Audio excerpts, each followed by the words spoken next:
I'll give you guys three things what led to Kaizer Chiefs actually losing the game last night. So it was a poor tactical display from coach Nazruddin Nabi, and he's doing the exact same mistake that he did last season. He did it a dozen of times last season, right? And he did it in this particular game against Kukune United. So let me tell you what actually happened.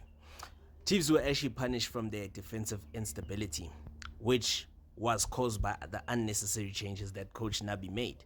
I get that Aiden McCarthy has had a great start to the season. He has had 2 Man of the Match awards in the space of 2 games. You know, he has put in great performances in those particular games. But this is a guy who just came back from an injury. You understand?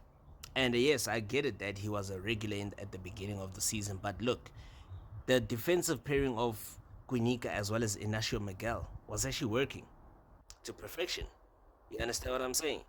And obviously, wouldn't you think that you changing that was actually going to hamper the what you call the understanding that those players have already established between themselves?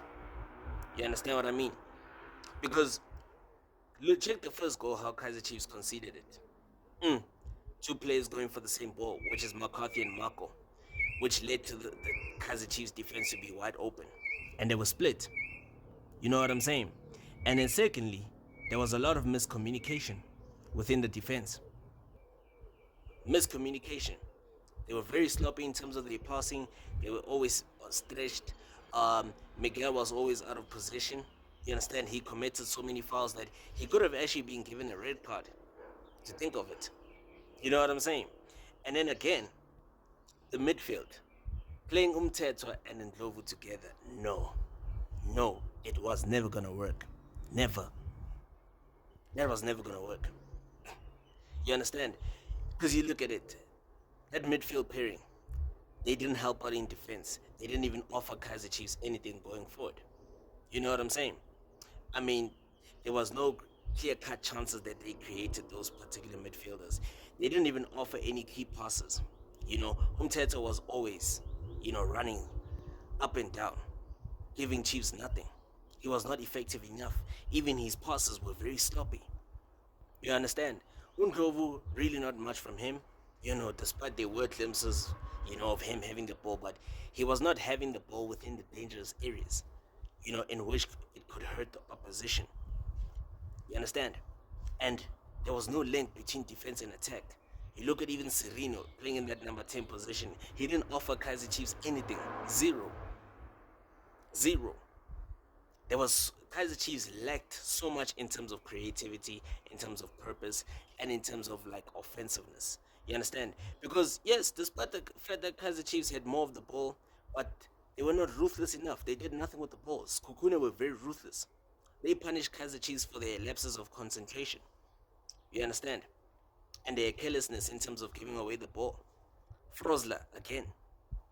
Yes, I understand Monyane was injured, so that is justified. That change was actually justified, right? Another change that was really not justified was actually Serino. Serino is more like an impact player. He's more like a player who should come off the bench, not as a starting player. He's not a starting player. Yes, no disrespect to him. He has really done so well. He has really established himself as one of the most sought after imports that we've brought into the PSL, but he's not a starting player. He's more like an impact player.